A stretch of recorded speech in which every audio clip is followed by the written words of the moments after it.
be a camel owner or simply an adoring camel fan, you're in the right place for some fun, useful and interesting camel talk. This is the Camel Connection podcast. We're your hosts. I'm Tara. And I'm Russell. Join us here for fun learning about camels, how to care for, train and handle them, plus insider stories and interviews. And also some interesting stories of our lifestyle with camels, the good, the bad, the ugly and the very funny. Make sure you've subscribed now so you don't miss out on an episode.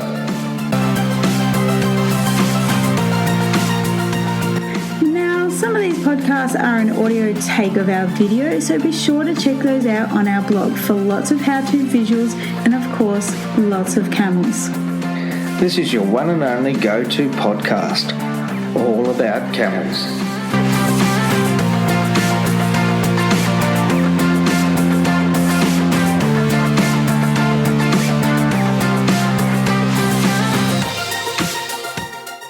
Hi everyone, how you going? It's Russell here. And Tara, and welcome back to the Camel Connection podcast. Woohoo! Today we have a fascinating subject for you, and it's how to make a difference in the camel industry. And Russell and I were just talking in the kitchen, as we do after the kids have been dropped off at school, how, we feel like this has come at the right time. There's a lot happening. There is a lot happening and not happening in the camel industry. And we felt like, our 7 years of experience running this company, mostly, that's where, you obviously, Russell, had a lot of camel experience before that, but we've learned a lot along that path. Oh, yeah, no, definitely. And, the learning curve just keeps going. It's never ending. It is never ending. Yeah. And I kind of, it doesn't matter if you're listening to this and don't even own camels, or maybe you do own camels, or maybe you're a professional and you're like, oh, this subject sounds intriguing. I wonder what they have to say. Well, all of this is designed to help you, to help the camel industry, so you will benefit from the subjects that we are going to cover today. So in this episode, you'll be hearing about how owning camels can actually make a massive difference to the camel industry, and maybe not in the obvious ways, like, obviously buying camels, but on a global level, and we're going to talk about that. We're also going to talk about sharing camel information and the importance of all that, but we feel like there's a wrong and not a right way, not a wrong per se, but there's ways to do it that's going to make a bigger impact. And we want to share our tips with you because we want this camel industry to expand and grow and do amazing things in the world. Yeah, totally. And the third one is you, as an individual, can actually help preserve camel cultures across the globe, and we're going to discuss that too.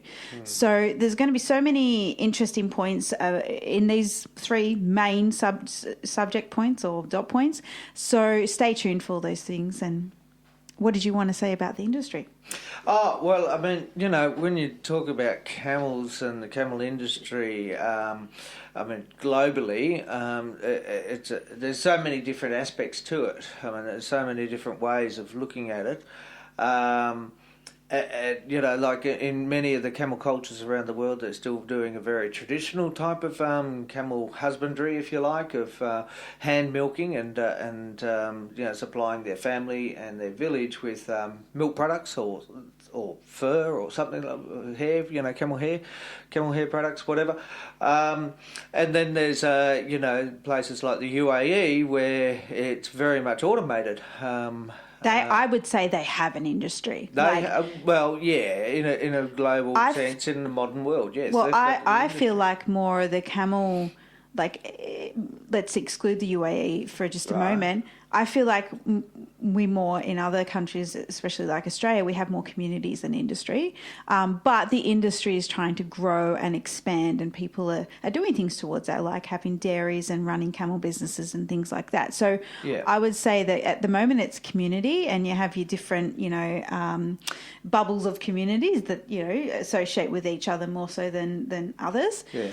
And but yeah, obviously there's a lot of room for expansion. Well, yeah, for sure. And, everything starts from somewhere. And you take 20 years ago, or thereabouts 20 years anyway, when I was really getting into the industry, inverted commas. And the only real thing that was going on with the industry was, there was a bit of racing going on. Camel racing? Camel racing, yeah, which has definitely picked up speed, so to speak. Haha, there's a little pun there. But it certainly is becoming more professional, thanks to a lot of the hard work of a lot of people putting into that. But also the milking has started to take off, and that is still very much in its infancy stages, even though there's some quite well-established areas in Australia now. But what I'm making a comparison of course, is, the industry, as you said, of the camel milking over in places like the UAE. Well, it's not just the milking in the UAE. It's the racing, it's the beauty pageants. There's millions and millions and millions of dollars pouring into that. Well, that's right, and I think that's actually touching on another point of this discussion. Really, is that you mentioned the word dollars there. Yeah. Okay, and because of the money that has been injected into these aspects of camels, the various avenues of camels over there, that they do have a very, very sophisticated industry. Of which case, get back to the milking. Their factories are huge of producing products from the camel milk, and it comes back to this word money. And it's value. Well, that's a really interesting segue to one of the points we were going to cover about. So let's just look at the UAE. We didn't intend to talk a lot about this, but it's organically happened. So, and it's a really good example is that somewhere, somehow, some time ago, someone started to charge for camel services. Yeah, that's true. So whether that be veterinary, whether that be consulting, whether that be training, whether that be being a jockey or whatever it was. I don't use jockeys anymore as far as I'm aware, but you get the point of, what's happening here. Somewhere, somehow, someone started charging for camel services. Yeah. And then what happened is it probably took a little while to build up speed and create a bit of a norm, and it was like, okay, well, it's actually okay to charge for these things. So from that charging, more people were coming into the camel industry. Because they saw value. They saw value. They had intellectual property. Yes. They studied, maybe like veterinarians, they study camels. Yes. They study camels to get that information to actually make a difference in the world of camels. So they've got intellectual property. A trainer has intellectual property. A camel owner has intellectual. All these people have intellectual property, and other people are paying for that to help expand their. It actually started. Right from the very beginning. Of course, there was an exchange.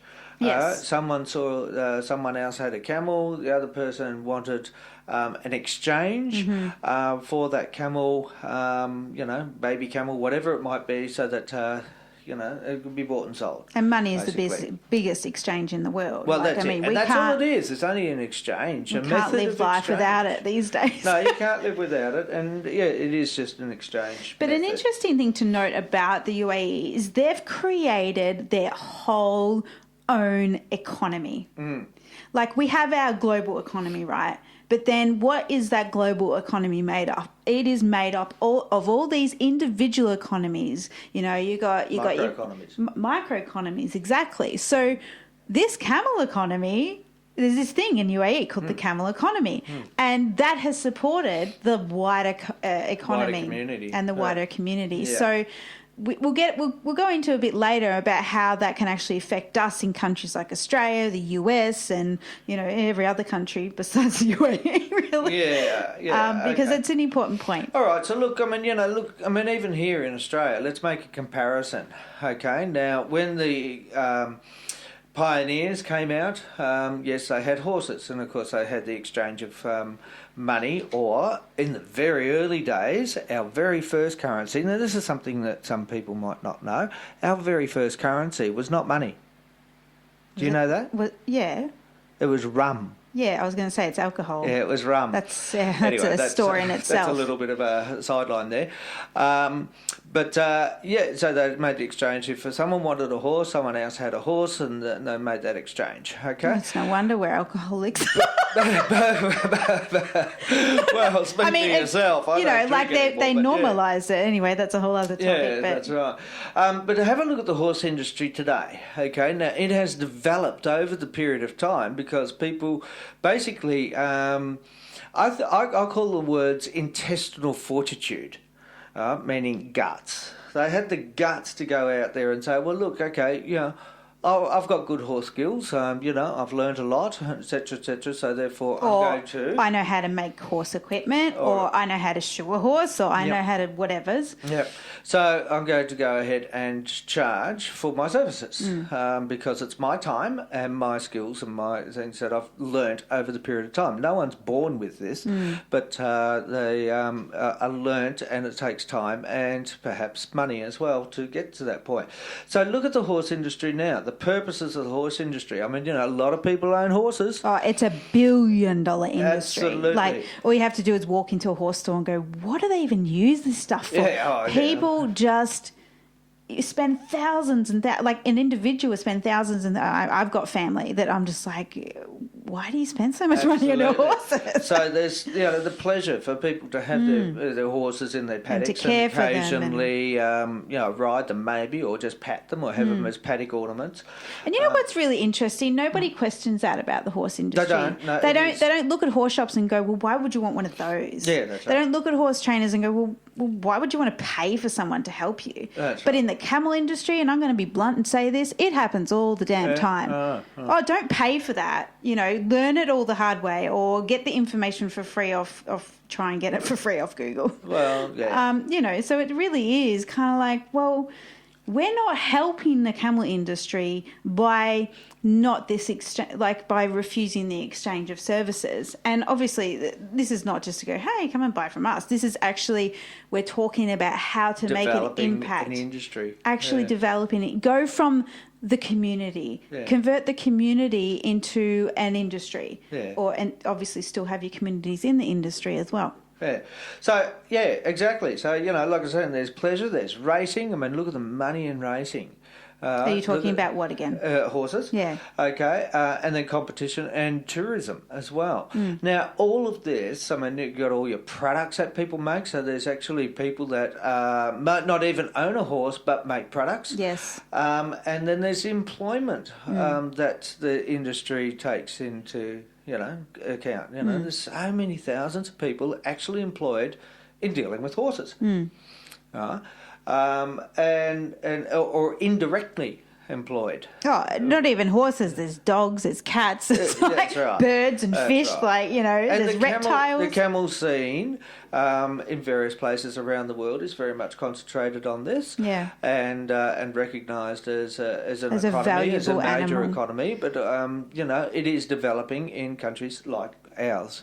Really? We've done a whole political saga. I think one of the podcasts back a few months back now called the why Australia kills wild camels. That's all about how it's going to be really hard to create an industry from something that we just want to excessively kill all the time. Well, if you actually took the majority vote.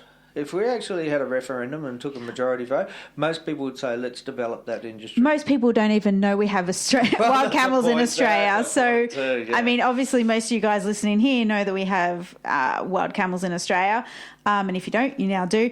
But a lot of people don't even realise the numbers, don't even realise that their taxpayer dollars are going towards shooting these animals. No, that's right. So it gets a conversation started, and that's the whole idea of this information. True. Yeah, no, it's that's well, that kind of segues to one of our topics here is how owning camels can make a difference to the camel industry. Oh, absolutely. I mean, obviously, people have to have a passion for this. I mean, even as it stands today, to own a camel, I mean, it's not a cheap option.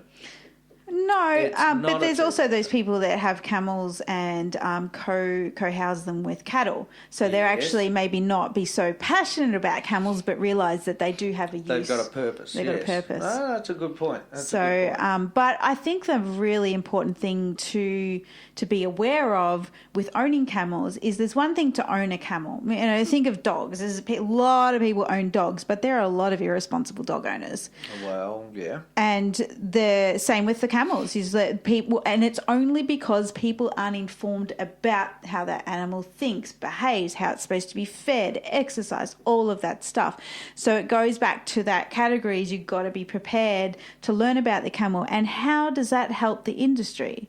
Yeah. It helps the industry by, if somebody knows, you know, is an informed camel owner, and the more information that you know, the more information that even in passing conversations, you go, oh, well, you know, camels need a lot of salt in their diet, or, you know, they don't drink a lot of water. They can if it's available, but they, you know, all these little things. And we noticed this in our journey. People were just so curious about what we do, and we'll just drop little nuggets of like, oh yeah, no, they eat heaps of salt. Oh, they prefer to eat the bark off the tree than grass, because they love roughage. And people go, so they don't eat grass. Well, they do eat grass, blah blah blah. So it starts a conversation. Information's invaluable, and community information about camels. I mean, even in our local town here at Lakes Entrance, since we've arrived, you know, the number of people that have come up to us on the beach when we do the beach rides,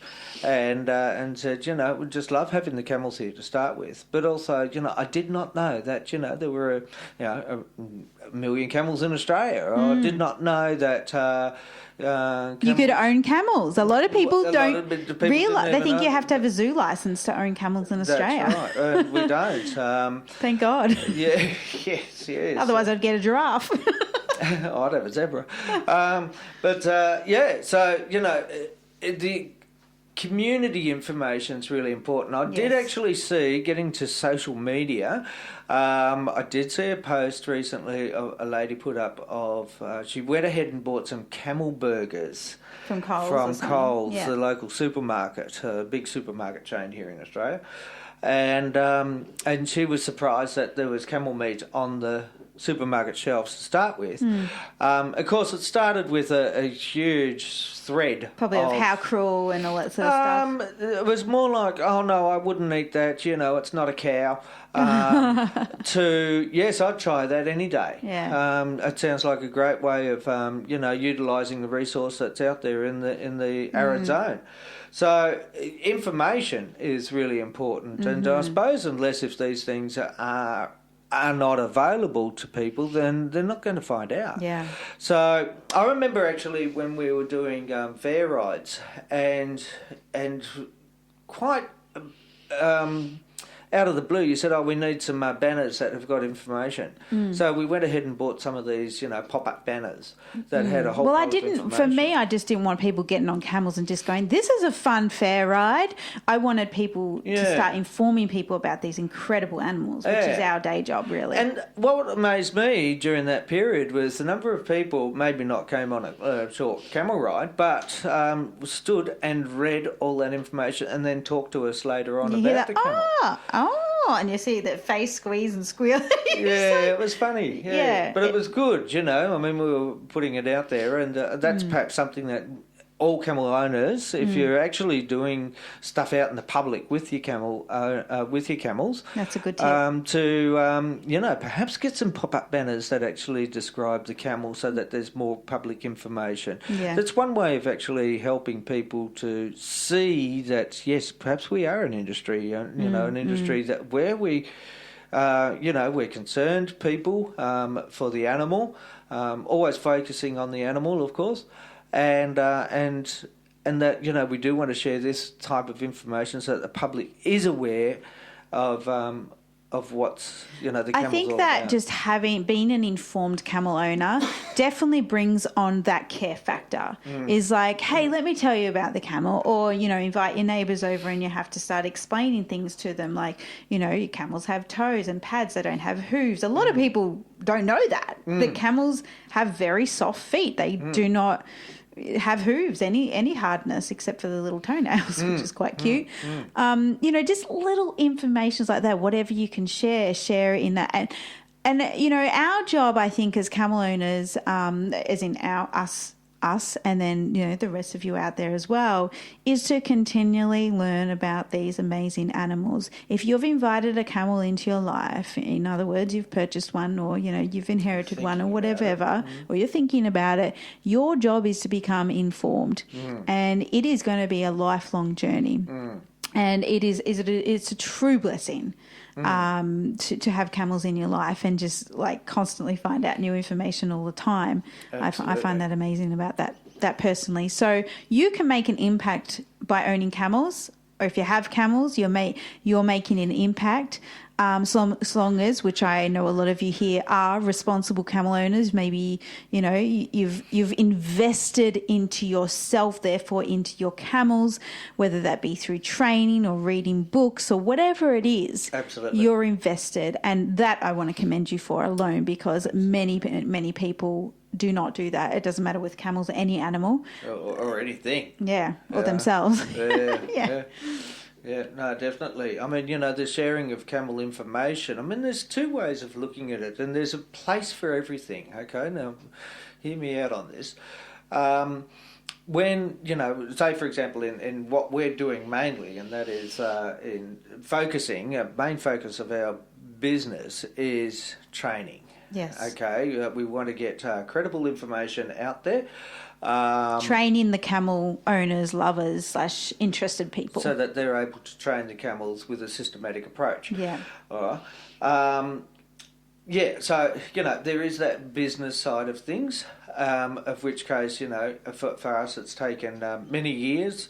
And I'd like to add just sneakily is we could make a lot more money if we were camel trainers as well as camel people trainers. Oh yeah. But we're choosing not to do that. Yeah, so we're taking the long, slow road, but that's just a point. Well, I mean, you know, when, like, getting back to when I first met you, actually, and I said that I want people to actually be a part of this. You know, I want to see, there's already pony clubs out there, but I'd love to see camel clubs. I mean, you know, where, you know, in an area like our area down here in Victoria, Australia, in South Gippsland, I mean, there's very few camel owners, right? Very few. But I can just imagine one day there's all these camel owners, and they're part of camel clubs, polo clubs, or whatever it might be. You know, all this skill that we can develop, and all these associations, if you like, of concerned, responsible camel owners that are loving the animal, learning about the animal, and also part of the project of informing the rest of the public about how amazing these animals are. That's why Pony Club started, is to teach people about their horses and ponies and things like that. So there's that area, you know, where there's people, and there's a lot of really good trainers around the world of camels, of people of camels, and they've taken it professionally. You know, they serve, they deserve. But there's also the area of sharing information, such as on social media, you know, free information, etc. And there is a place for that. There is a place for that.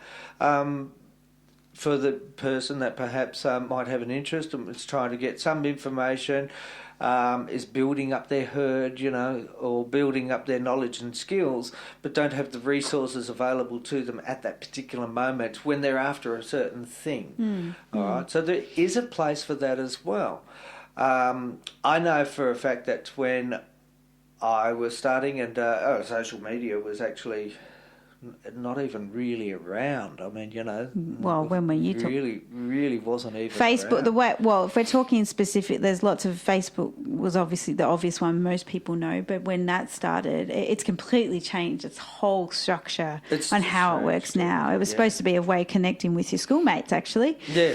And, anyway, I could go on and on, do a whole podcast about Facebook, but, I've done enough reading and studying about that. But it's really interesting. So if you're one of those passionate people that loves to share camel information, firstly, I want to thank you. Yeah. Thank you for doing that. Thank you for Absolutely. making a difference in the camel world. Yeah. And that is something that should not go unnoticed. But here's the thing, and I'm going to give you a business tip, or not even a business tip, a personal tip. If you truly want to make a big impact in the camel industry, get off social media and share your information on something like a website where when people Google stuff, your stuff shows up. Because this is what my biggest frustration with was finding camel information.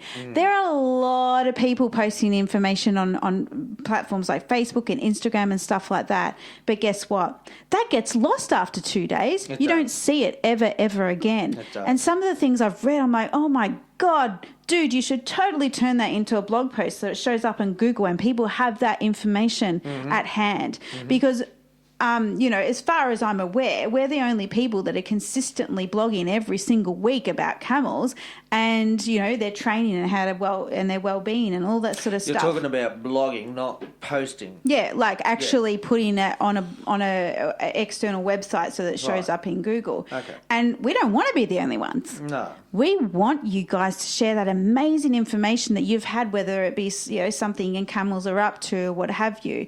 It is worth the investment. I reckon actually with all the fantastic trainers that I know of around the world, and people involved with camels. I mean, there's so many fantastic people with such amazing skills and the knowledge that they've developed for themselves over the years.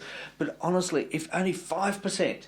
Even 5% of these people actually went ahead and did exactly that, right? Went on to,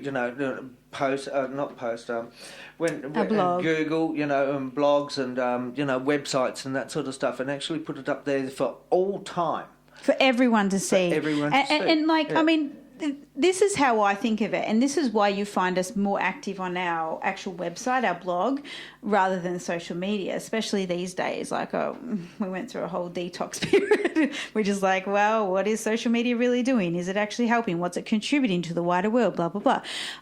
But contributing to our blog means that we can help. Like, for instance, there's one blog that people just the statistics go crazy on it, and it's Camels for Sale. Here's how to care for your camel. And every week, hundreds of people visit that. And you know how old that is? Like 3 years old. And there's videos that we've done. Makes a big difference. YouTube, guys, is like the same search engine as Google, because Google owns YouTube now. But you put in, like, some videos will put up 5 years ago, they're still getting hits, Absolutely. And you know what, I want to actually say something about this as well, in that if, even 5% of the fantastic owners, trainers, operators went ahead and did this, okay, well, people are going to, choose and follow, or maybe follow, a number of people, right, whatever. But guess what, there is no such thing as competition. It doesn't matter how many people do this. Well, if we thought there was, we'd be like, hey, don't start a blog. Don't start a blog. That's right, exactly. But there is no such thing as competition, because people will choose what they want to. No one can be you. No one can be you. Your style, your way of doing things is unique, and yes, it might have certain elements which are very similar to other people, but your way of presenting, your way of writing, speaking, telling unique. Stories. Okay, and there is no such thing as competition. No, because there's not another like you. that. I mean, I know it sounds really cliche, but seriously, there is not another you. Yeah. And coming, like, I was in the life coach industry, and that's a freaking huge industry now. Yeah, it is so big that if someone's considering becoming a life coach, they're like, oh, but it's so saturated. The market's so saturated. And even that is said about coaches can make millions and millions of dollars doing what they love, being them, their individual selves, and making products and whatever from that. And but for the camels, it's sort of like, well, there is no saturation of the market. There is no competition, if you'd like a better word. Like, there's no individual voices. There's only a voices of a few. And National Geographic always comes up when you're looking for camel information and things like that. So we need your voice, but we need it off social media. We need it on social media, but we also need it off social media. And if I'm going to give you one tip, here's the quickest tip is, if you've got a website already, obviously you just attach a blog to that. It's pretty simple. If you don't know, you ask somebody to do it for $8 an hour. You hire a virtual assistant. Yeah. Things are so accessible these days. Things are coming, things like VAs, a virtual assistant is so cheap. But we just say you've written an amazing thing on Facebook about camels or how they've impacted you, or a camel training tip or whatever. It doesn't matter. And then you copy and paste that straight onto your blog. You put a few keywords in there. If you don't know what keywords are, you do a quick Google search, YouTube search, and you find everything there. And this is where people get stuck. Mm-hmm. They're like, I don't know how. Well, if you can use Facebook, you can use Google, and Google will give you almost 100% of the time the answer that you need. There's so much information about that, how to start a blog, or what are keywords, what's SEO sort of thing. So that's search engine optimization, which means that if people are looking for how to feed your camel, that is going to show up in Google. It's simple things like that, and we need you guys out there. So if you're one of those people that are always posting on social media about camels, and even if you've just got this little blog thing happening on your social channels, it's put that into a blog, and that's there forever, and people can find it on Google, and they can read back through it. And it's also it's actually a really good history book for yourself too. You can go back and have a look at your journeys. And the thing that it's going to do is it's going to make it so much easier for people that want to get into camels to find good, credible information from you. And it's even just it's the information, but even just blogs I'm going on this trek, and maybe you've written it all, or you're taking your computer with you and you've written things down every day, but not had service to upload it to your blog. People find those stories interesting. The more camel stories we tell, the more camel information we tell, the bigger the industry is going to get. So if you want to make a difference, that is a way that you can do it. Absolutely. So, there's sharing of camel information. Yes. Okay, let's move on a little bit because, I feel like we could talk forever on this. Absolutely. Okay, so what about, obviously, there's a lot of people listening here that are interested in camels, right? Number one. But what about how we're going to help preserve some of those camel cultures? Okay. Yeah, well, there's two topics here. We're looking at starting camel cultures, like, for instance, in Australia, the US, and then we're looking at preserving camel cultures like India, Mongolia, all over the world. Jordan, so Istanbul. Places, because the world's changing so fast. And, like what happened here in Australia, where... there was a very strong cameleer culture before trucks and trains, but then of course technology took over and the camels were no longer needed, and that's how come we've ended up with our feral camels because they were released. But there was that. So times have changed, and that's when I believe that the information and the knowledge and the skill diminished. All right, so technology is always changing this world. Okay, so how can we go ahead and actually help to preserve some of this camel culture, because it is important. Yeah. I mean, culture is important all around the world. It doesn't matter whether it's camel culture, it doesn't matter whether it's Aboriginal culture, it doesn't matter whether it's Indian culture. Okay, culture is important to people to have an identity and also a sense of belonging and, coming from the roots and mother and all that sort of thing. Yes. So I'm really interested in helping that camel culture, all camel cultures around the world. Well, maybe let's have a look at closer to home. So, there's us, people like us, and people like you out there who might already own camels or be interested in camels. The easiest way to start a movement or to start passing on information is through your family and friends. That is the foremost easiest way. And if you do that for the rest of your life, you're contributing.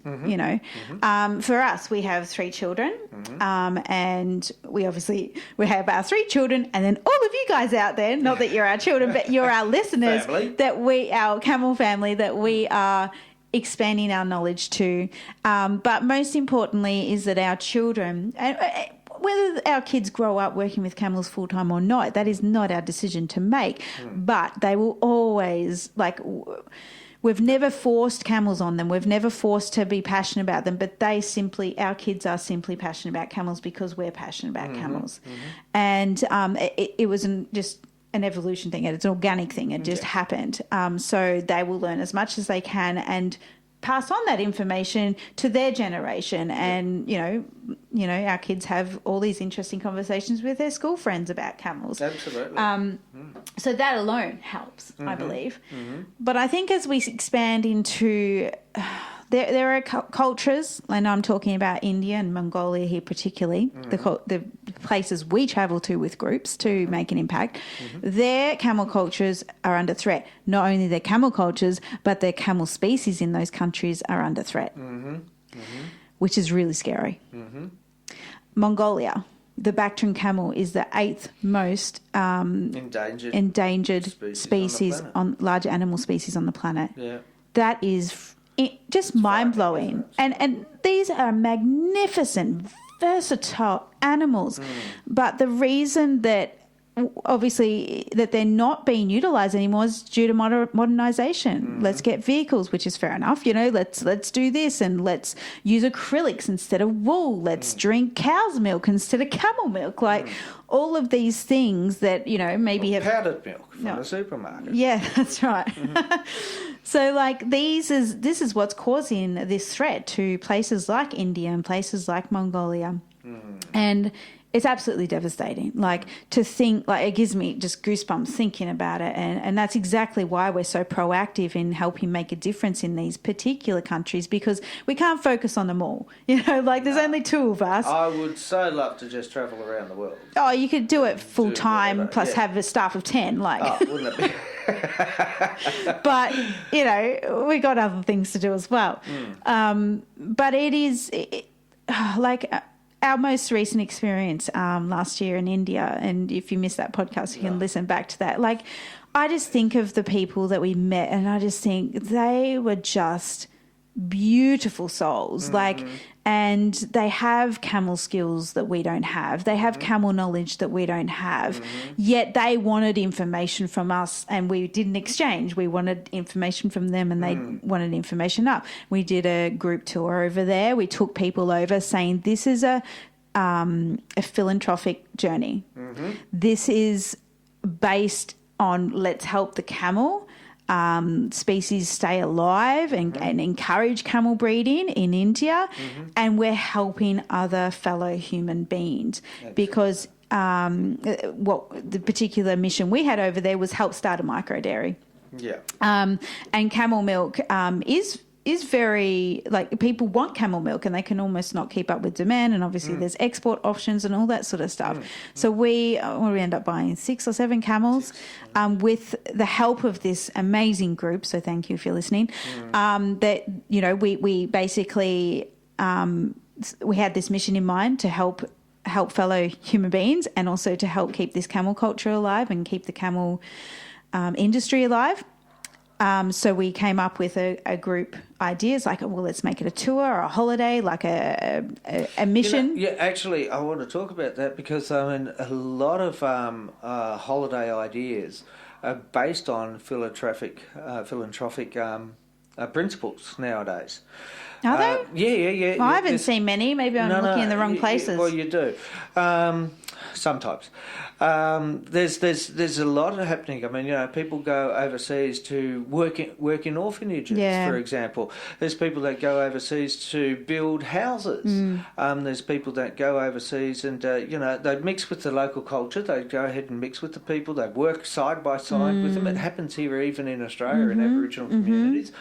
And you know, projects get done so that not only are they having this amazing experience of getting involved with people from other cultures and learning about their ways of life and their families, etc., and creating pretty much lifelong friends, but also assisting people in a way that's practical to them with their skill sets. That's so true. And it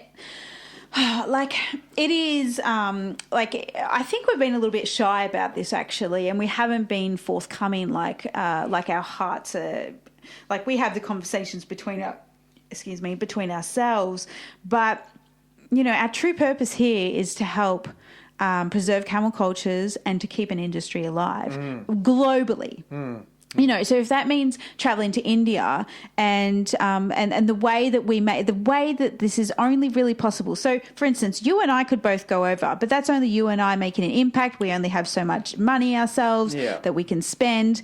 That's only you and I. But there was you and I in India, and then what? Six other people. Yeah. So that's 6, 7, 8 people making an impact, buying camels for a village that can create a micro dairy to help support that industry.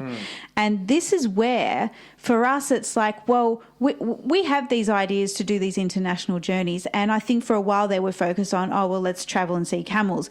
But really at our heart and our core, we knew we actually want to make an impact here.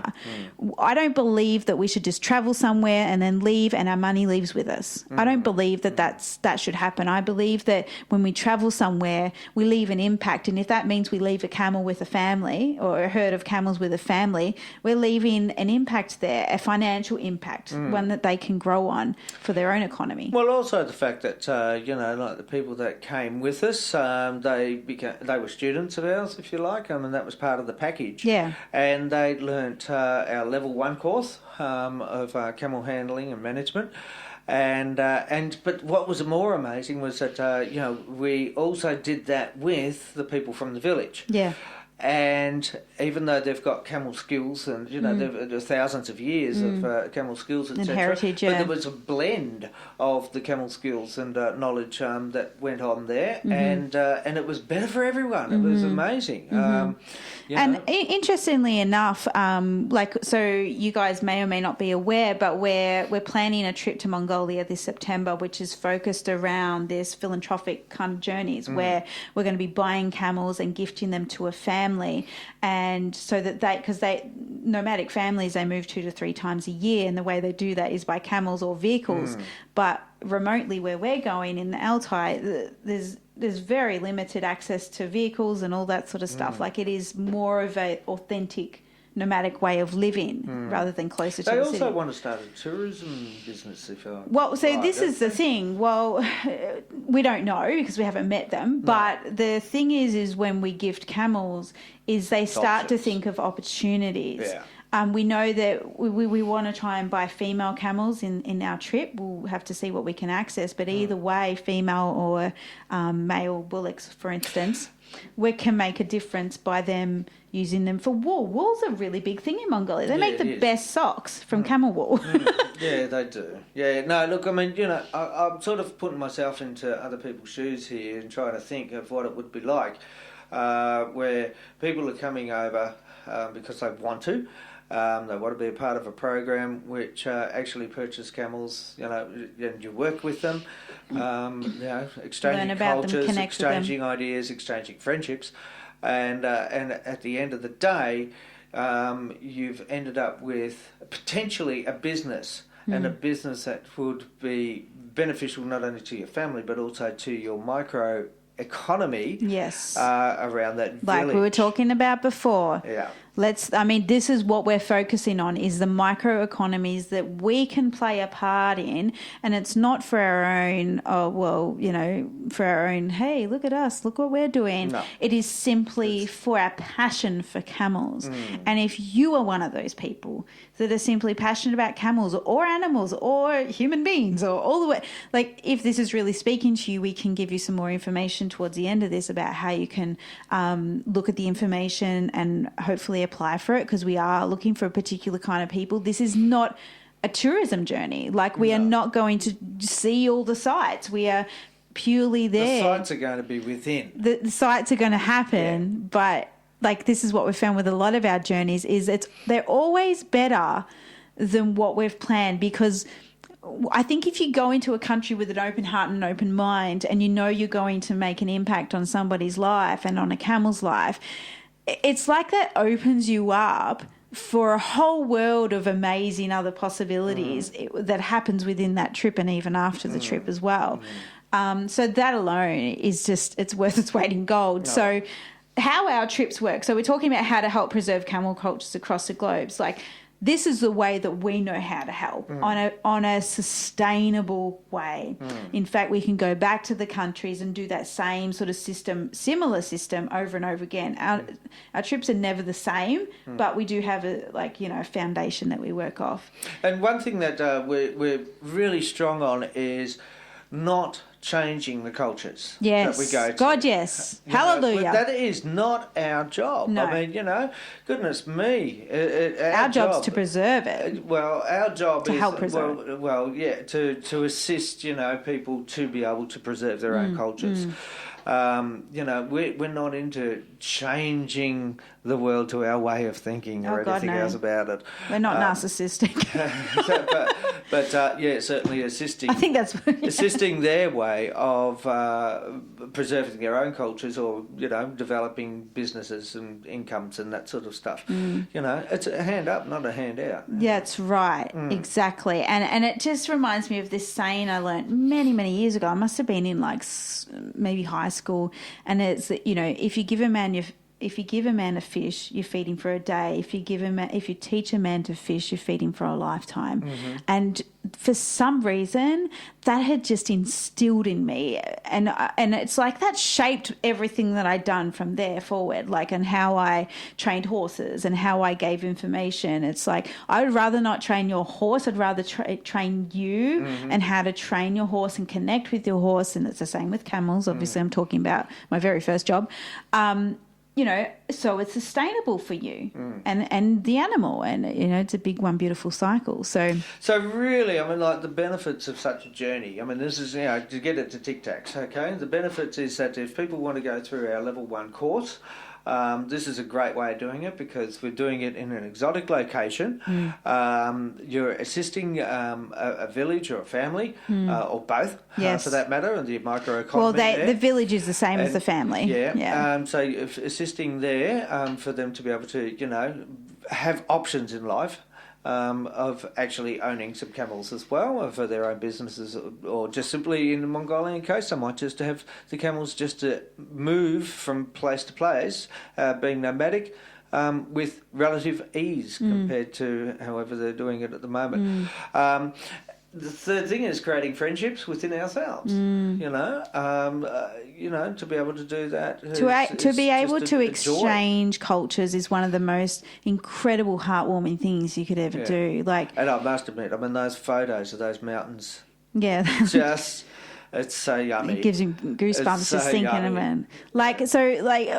We try to make these trips, obviously, they're very philanthropic focused in the sense that, there is a purpose we're going there. And, if you believe in preserving camel cultures, if you believe in helping a fellow human out, if you want to help, in this particular instance in Mongolia, preserve the Bactrian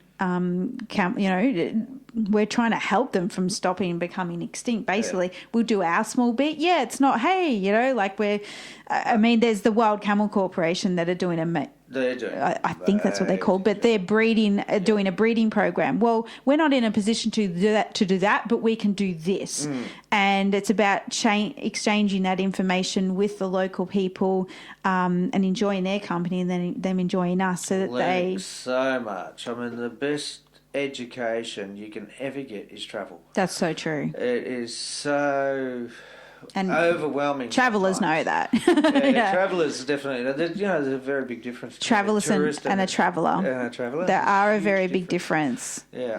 Absolutely. This is so we of course we have an itinerary, but it's got to be flexible with something. It could not go that way. We stick with it as best as we can, but some things are out of our control. And in fact, the trips always end up being better than what we expected. Yeah, for sure. And, we're also going to see the birds. The eagles, So in Mongolia, particularly in the Altai Mountains, this is where the eagle hunters were born, basically, the theory of it.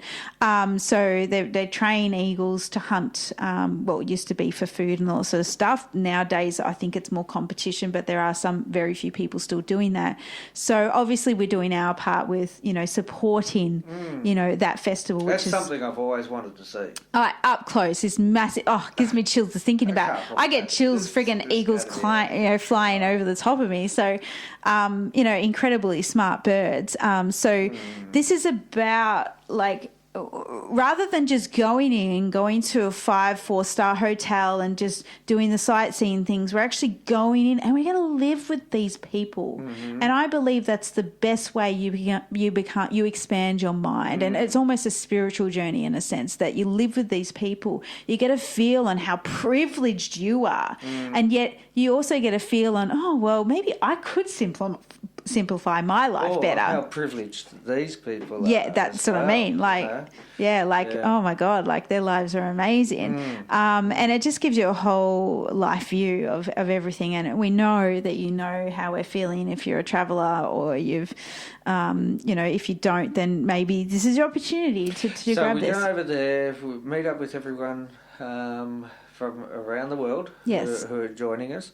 We meet the family, obviously, in the village, and so we're going to be eating the local cuisine. Yeah, we're going to staying in the gers. We're going to be purchasing these camels. Yes. We'll be training those camels using our training method. Yes. Okay, so we'll be working with the locals. You and I will be teaching everyone our training method. Now, in saying, and the locals want to learn what we're teaching. They want to learn what they do afterwards. I mean, if they go, and do, other methods afterwards, I mean, that's entirely their business, of course.